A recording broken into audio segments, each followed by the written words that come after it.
ለምን እንትን ስኳር አልጨመርኩበትም እና ያለ ስኳር ይፈጨሽው? ምን አይነት ነፈዝለሽ? አንቺ ቆይ ጨምር። እኔን ለማዳን ራስሽን አደጋ ላይ ጣልሽ። አዎ መሞት አይገባሽም።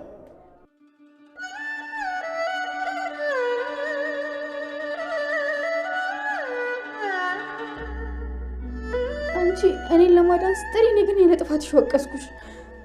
ችግር የለውም በአንቺ አልፈርድም። ያው ስለተጠራጠርሽኝ ነው። ለምን ቀድመሽ አልነገርሽኝም?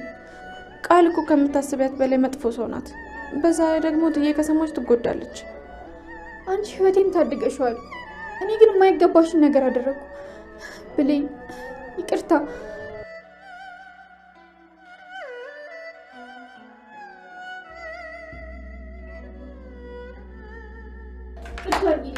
ሄለን እባክሽ ተነሽ።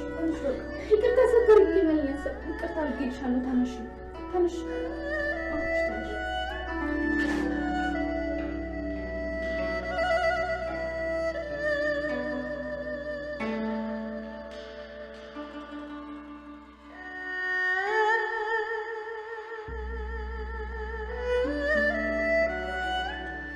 ከልብሽ ነው? ዳጊሙት ማለት የእውነቴን ነው፣ ከልቤ ነው። የምር አልተቀየምኩሽ። አይንሽን ለማየት ራሱ ምንም ድፍረት የለኝ። ሄሎ በኃይሉ፣ የገነት ጎረቤት ነኝ።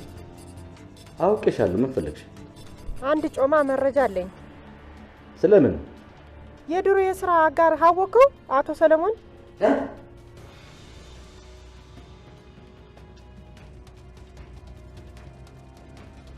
ስለ ሰለሞን?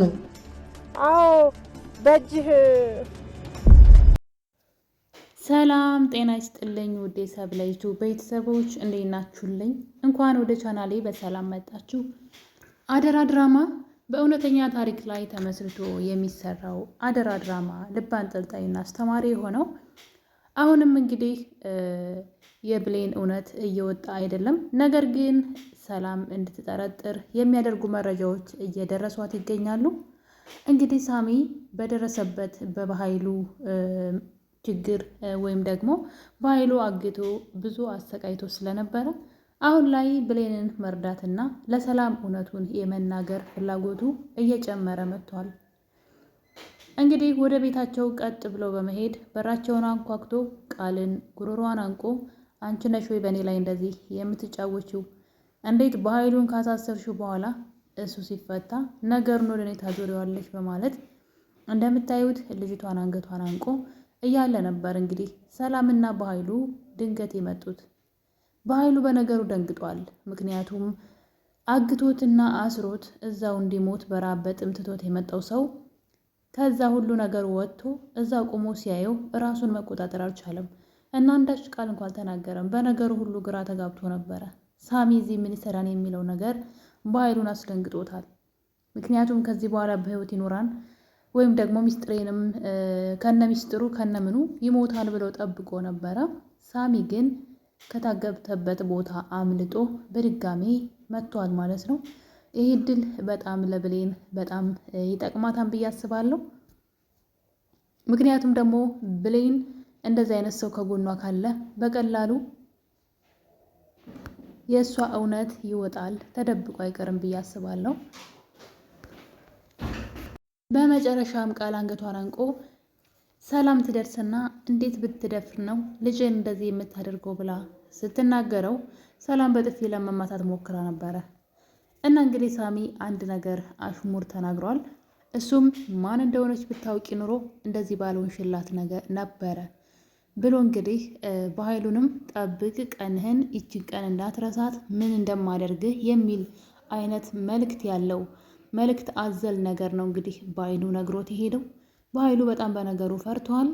በዛ ላይ ደግሞ እዚህ ቀደም ዳግም በጩቤ ወግቶት ነበረ እንደምታስታውሱት። ይህንን አጋጣሚ ቃል ተጠቅማ ዳግምን ወደ እሷ ከብሌን ነጥቃ ማለት ይቻላል። እንግዲህ ያው ብሌን በእርግጥ አልፈልግም ብለዋለች።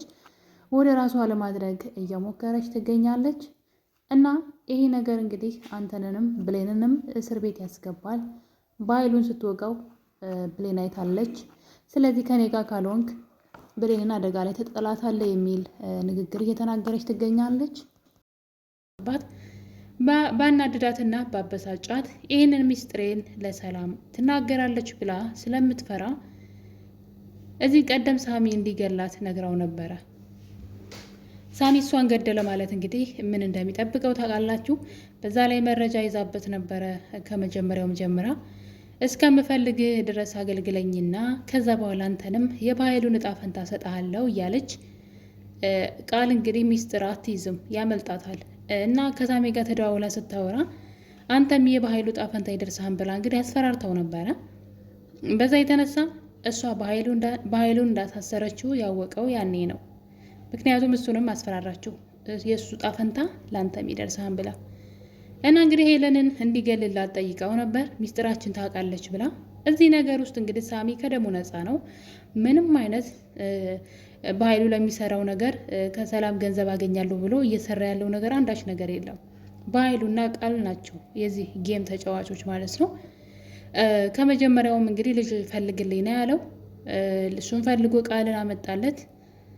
ስለዚህ ከቃል ጋር የተነጋገሩት አንቺ 25%ን ተወስጃለሽ፣ እኔ ደግሞ 75%ን።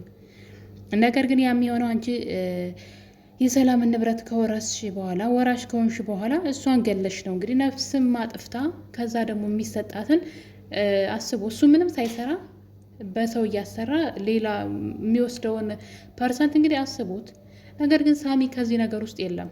ቃልና በኃይሉን ከማገናኘቱ ውጭ ብሌንን ከእናቷ ጋር ስለመለየትም ሆነ የሰላም የሆነን ነገር ለሱ ለማድረግ የሞከረው አንዳች ቦታ የለም።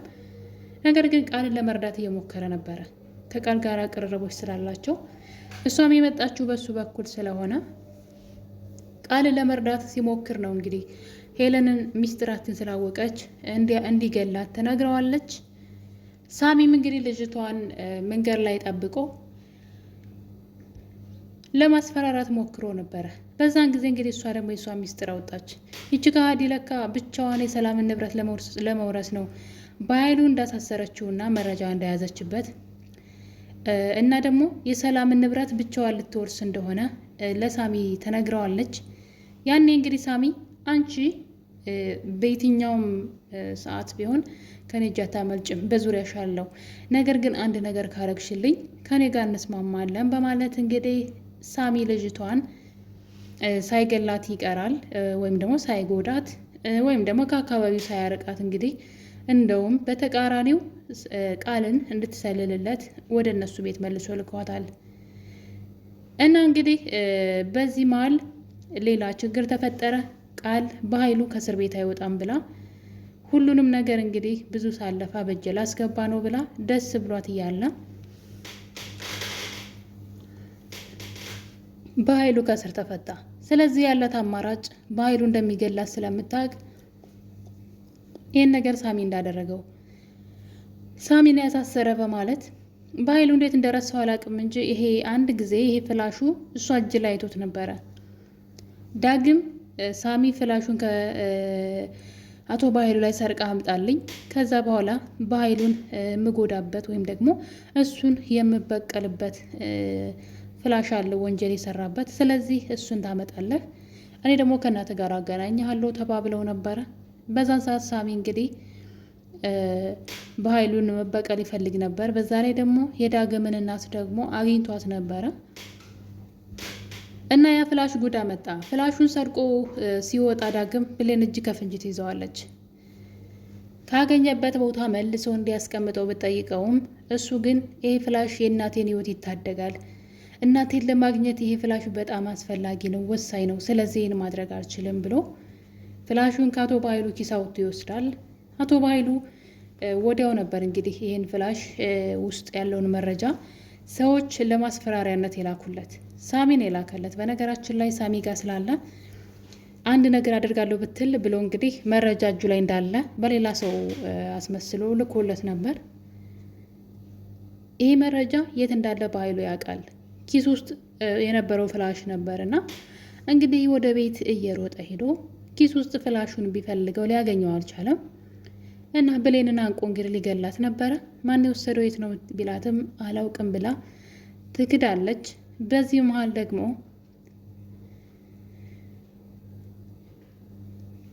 ዳግም ያላት ነገር አለ። ዳግም ወስዶታን ብላ ብትል ለዳግም ምን ያክል አስፈላጊ እንደሆነ ፍላሹ ነግሯታል። ስለዚህ የባይሉን ቁጣና ማስፈራሪያ ችላ ነገሩን አላውቅም ብላ ነበር። በመጨረሻ ግን ፍላሹን እሷ እንደወሰደችው እና ደግሞ ሰዎች አስፈራርተው እንድሰጣቸው አድርገውኛል አላውቃቸውም በማለት ለባይሉ ስትመልስለት አይተን ነበረ። በመጨረሻም እንግዲህ ሰላም ከቤት ታባረራታለች። በዚህ የተነሳ ከቤት እየወጣች እያለ ዳግም ፍላሹን መልሶ ሰጣት። ዳግም የቃልን ያክል እንኳ ፍላሹን አልተጠቀመበትም። ባይሉን ለማስፈራሪያነት እንኳ አልተጠቀመበትም። የአባቱ ገዳይ ነው፣ እናቱን ከሱ ነጥሏል። ይህ ሁሉ በድሎት በኃይሉ እንደሆነ ከእናቱ የነጠለው ሰው እሱ እንደሆነ እያወቀ በዛ ላይ ደግሞ በኃይሉ ቤት ተከራይቶ የሚኖረው በኃይሉ ለመሰለልም ነው። ያን ፍላሽ እጁ ላይ እንኳ አላስቀረም ኮፒ አድርጎ። ይህ በጣም የዳግም እና የብሌን መጃጃል በጣም ነው የሚያናድደው። ምንም ንቅት ያለ ነገር የላቸውም። ሌሎቹ ያቸው እስኪ ቃልና እንዲሁም ደግሞ አቶ በኃይሉ የሰላምን ገንዘብ ለመውሰድ እንዴት እንደሚጥሩ እንደሚሰሩ። ዳግምና ብሌን ግን ምን እንደሆነ ሀሳባቸው ራሱ ግራ የሚያጋባ ነው። ሁለቱም አንድ አይነት ገልቶች ናቸው። እንግዲህ ዳግም እንዴት ነው ከእናቱ ጋር 18 ዓመት ሙሉ ነጥሎት እናቱን የት እንዳለች እንዳያውቅ ያደረገው በኃይሉን የያዘበትን ፍላሽ የወንጀል ፍላሽ እንዴት መልሶ ይሰጣል ኮፒ ሳያደርግ? እና እንግዲህ መልሶ ብሌን ከምትባረር ብሎ ፍላሹን መልሶ ሰጥቷታል። ያኔ ነው እንግዲህ እሷ ለአቶ በኃይሉ ደውላ ፍላሹን እንዳገኘችውና ልሰጠው እንደምትፈልግ ስትነግረው ወደ ቤት እስክመጣ ድረስ ደብቀሽ አስቀምጭ አላት። ያኔ እንግዲህ ቃል በረስር ተለጥፋ ታዳምጣታለች። ትራሷ ስር ስታስቀምጠው ስላየች ቃልን በፍጥነት በመሄድ ያንን ፍላሽ ወስዳ ኮፒ ያደረገችው። ከዛ በኋላ እንግዲህ ለበኃይሉ ውጭ ላይ ወድቆ አገኘሁት ብላ መልሳለት ነበረ። እንዴት እንዳልጠረጠረ አላውቅም፣ እሷ እንዳሳሰረችው። እሷ ግን እንግዲህ በኃይሉን በጣም ስለፈራችው ከጨዋታ ውጭ እንደሚያደርጋት ስላወቀች በዛ ላይ የሰላምን ገንዘብ ለራሱ ለማድረግ እዚህ ቀደም ብዙ ዘዴዎችን ቴክኒኮችን ሲጠቀም አይተዋለች። ለምሳሌ አልማዝን ተጠቅሞ በሌላ ሰው ስልክ አስደውሎ 2 ሚሊዮን ብር ካላመጣሽ ሰላምን ማናት የብሌንን እናት ነው ብላ የመጣችውን አልማዝን ማለት ነው ስትቀብር የሚያሳይ መረጃ አለኝ። ስለዚህ 2 ሚሊዮን ብር አምጭ ብሎ በጎን ሲያስፈራራት እንግዲህ ቃል አይታለች። ያ ማለት ቃልን ከጨዋታ ውጭ አድርጎ ገንዘቡን ለብቻው ለመውሰድ የሚያደርገው ጥረት ነው። ቃልም እንደዛው ደግሞ በኃይሉን ከጨዋታ ውጭ አድርጋ የሰላምን ገንዘብ ለብቻዋ የመውሰድ እቅድ ነው እና በኃይሉ ከእስር ቤት እንዲፈታ በጣም አስፈላጊ ሆኖ የተገኘው ምንድን ነው? ሰላም እያደረገች ያለችው ነገር ነው። ሰላም ንብረቷን ሁሉ በስሟ ስታደርግ ልጇን ወራሽ አድርጋ ደግሞ ቃልን ለማስገባት እየሞከረች ነበረ። ያ ማለት ቃል የማንም እገዛ አያስፈልጋትም። የሰላምን ንብረት ሁሉ ለመውሰድ ማንም ሰው አያስፈልጋትም። ወራሽ ለመሆን እንግዲህ ያው እናቷ በሕይወት እያለች መቼም የእናቷን ገንዘብ አትወርስም አይደለ? ስለዚህ ሰላምን መግደል ይኖርባታል። ልጅ ናት፣ ማንም ሰው አይከለክላትም። ማንም ሰው እሷን መክሰስ እንኳ አይችልም። እና ጅሬት እንግዲህ ሁሉንም ነገር እያስተካከለች ነበረ። በጣም ደስተኛ ነበረች። በዚህ መሀል ግን ሰላም ይሄንን ነገር ለበኃይሉ ስለነገረችው ሳይውል ሳያድር በኃይሉ ከእስር ቤት ተፈቷል። በዛ የተነሳ እንግዲህ ቃል በኃይሉን በጣም ስለፈራችውና እንደሚገላት ስላወቀች ሳሚ ነው ያሳሰረ ብላ ሁለቱን እርስ በርስ አጣልታለች። በኃይሉም ደግሞ በሌላ ሰው በመቅጠር እንግዲህ የእሱ አገልጋዩ የነበረን ሰው ማለት ነው ያው የሚታዘዘው ወንጀሎችን ምንም ስራ እያለ እንዲሰራ የሚያደርገው ሳሚን ነበረ። ነገር ግን ለሳሚ ሌላ ሰው በመቅጠር ሳሚን ሲያስደበድበው አይተናል። እንግዲህ ሲያሰቃየውም አይተናል። አስሮ በራብና በጥም እንዲሞትም ቤት ውስጥ ሲዘግቶበት ሲሄድም አይተናል። ልጁ ጎበዝ ስለሆነ ያን ነገር ሰባብሮ እንግዲህ አምልጦ ወጥቷል። እና እንደወጣ እንግዲህ ቀጥታ ሄደው ሰላም ቤት ነበረ። በሩን አንኳኳ በድፍረት። እናም ቃልን አንገቷን አንቆ ሊገላት ሲል እንግዲህ ሰላምና በኃይሉ ይደርሳሉ። ሰላም እንዴት ልጄ እንዴት አደርጋለህ ብላ ሳሚን በጥፊ ልትመታው ስትል እጇን እንቅ አድርጎ ይዞ ማን እንደሆነች ብታቂ ኑሮ እንደዚህ አትሆኝላትም ነበረ በማለት እንግዲህ በኃይሉንም ቀንህን ጠብቅ በሚመስል ሁኔታ እንደምታዩት በሚያስፈራ አስተያየት አይቶት ትቷቸው ሂዷል። እንግዲህ ሳሚ ከዚህ በኋላ የበቀልን መንገድ የሚይዝ ይመስለኛል። በኃይሉን በቀላሉ የሚፋታው አይመስለኝም። በኃይሉ የሰራውን ስራ እጥፍ የሚያስከፍለው ይመስለኛል። ከዚህ በኋላ በኃይሉ አይሳካለትም። እሱም ደግሞ በኃይሉ እንደሚጎዳው ስለሚያውቅ ከዚህ በኋላ ይጠነቀቃል። ያ ማለት ከዚህ በኋላ በኃይሉም ሆነ ቃል በፍርሃት ነው የሚኖሩት። ጥላቸውንም አያምኑትም ማለት ነው። ሳሚ ደግሞ በቀላሉ አይለቃቸውም። በዛ ላይ ብሌንን በጣም ስለሚወዳትና ከእውነት ጎን መቆም ስለሚፈልግ የብሌንን እውነት ይናገራን ብዬ ተስፋ አድርጋለሁ። ብሌን ደግሞ በጣም ሞኝነቱን አብዝተዋለች። በዛ ላይ ደግሞ መልካም ሰው መሳይነቷንም ጨጓራችን ላጥ አድርጎታል። እንግዲህ ብሌን ቃል የሰጠቻት አንድ ጁስ ነበረ ለጓደኛዋ ለሄለን ስጭ ብላ እና ጁስ ውስጥ እንግዲህ እንደምታውቁት ቃል መድኃኒት ከእጇ አይጠፋም። ልትመርዛት ነበር ልጅቷን። ያው እኔ ከሰጠዋት እንዴት ጠረጠራለሁ ብላ ብሌን እንድትጠረጠር ጁሱን ብሌን እንድትሰጣት ስታደርግ አይተናል። ብሌንም ደግሞ በነገሩ ትንሽ ግራ ስለተጋባች ምናልባት እሷንም እንደ ሰላም ልትመርዛት ይሆን እንዴ በማለት ፈርታ ጁሱን ይዛ ሂዳ ነበር። እንግዲህ ስኳር ልጨምርበት ብላ ልጅቷ እንዳትጠጣ ስትከለክላት እያየን ነው። ይሄ ነገር እንግዲህ ስትከለክላትና ስኳር ልጨምርበት ብላ ተደናብራ ስትሄድ ሄለን ነገሩ አልጣማትም። እናም ተከትላት ነበረ። በመጨረሻም እንግዲህ ሄለን በሩ ስር ተለጥፋ ብሌንን መመልከት ትጀምራለች። ብሌንም ያኛውን ጁስ በመደበቅ ሌላ ብርጭቆ አውጥታ ሌላ ጁስ ስትቀዳ ታያታለች። ስለዚህች ልጅ ሆን ብላ የሆነ ተንኮል አስባለች እኔ ላይ በማለት ብሌን ሄለን ማለት ነው ወደ ልጅቷ ትገባና ምን ልታደርጊ ነበረ? ለምንድነው ጁሱን የቀየርሽው? ብላ እንግዲህ እንደምታዩት አንቃ እያስፈራራቻት፣ አንቃ ጉሮሮዋን እያስፈራራቻት፣ እሷ ግን ስኳር ልጨምር እኮ ነው እንደዚህ ላረግ ነው እያለች ዝም ብላ ስትጃጃል እያየናት ነው። ምን የሚሉት ጅላጅልነት ነው። ቃል ለሷ ቅንጣት ያክል እንኳ ትጨነቅላትም። አጋጣሚውን ብታገኝ ብሌንን መግደል ነው የምትፈልገው ቃል ራሷ። የብሌን ጅልነት ግን በጣም ነው ቅጥ ያጣውና እንግዲህ በመጨረሻም እንደምታዩት አንቃ ጉሮሮዋን እውነቱን ተናገሪ ብላ ጁሱንም ብታስጠጣት አንዱን ከጠጣችሁ በኋላ ግን ቃል የሰጠቻትን ግን መጠጣት አልፈለገችም። ያኔ ሄለን ነገሩን ጠረጠረች። እናም እንደምታዩት ስታሰቃየት እያየን ነው። በመጨረሻም እንግዲህ ነገሩን ቃል ስጫት እንዳለቻትና ምናልባት ጥሩ ካልሆነ ብዬ ነው የቀየርኩት ብላ ሄለን እግሯ ስር ተደፍታ ብሌንን ይቅርታ ስጠይቃት በጣም ነው ደስ የሚለው። በእርግጥ ግን የእሷ የዋህነትና መጃጃል በዛ እንጂ ሄለን ጋር ያላቸው ቀረቤታ አሁን ላይ በጣም አሪፍ ሆኗል ማለት ነው። ስለዚህ ሄለን ብሌንን ልታግዛት ትችላለች። ብሌን የሄለን ሕይወት ስለታደገችላት ሄለን በጣም ውስጧ ተነክቷል። ማለት እንደዚህም ጥሩ ሰው መሆን ይቻላል ወይ? እኔ ላንቺ ጥሩ ሳልሆንልሽ አንቺ እንዴ ለኔ ጥሩ ልትሆን ቻልሽ? ብላ ሄለን በጣም ነው ልቧ የተነካው። እግሯ ስር ነበር የተደፋችው።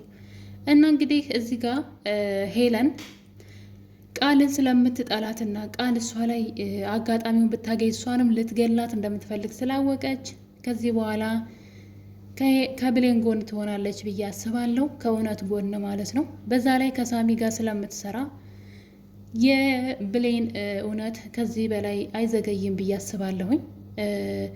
በቅርቡ እውነቱን ታውቃለች፣ ከእናቷ ጋር ትተዋወቃለች ብዬ ተስፋ አደርጋለሁ። አቶ ባይሉም እንግዲህ በባለፈው ክፍል ላይ ዳግም በጩቤ ጫር አድርጎት ነበረ።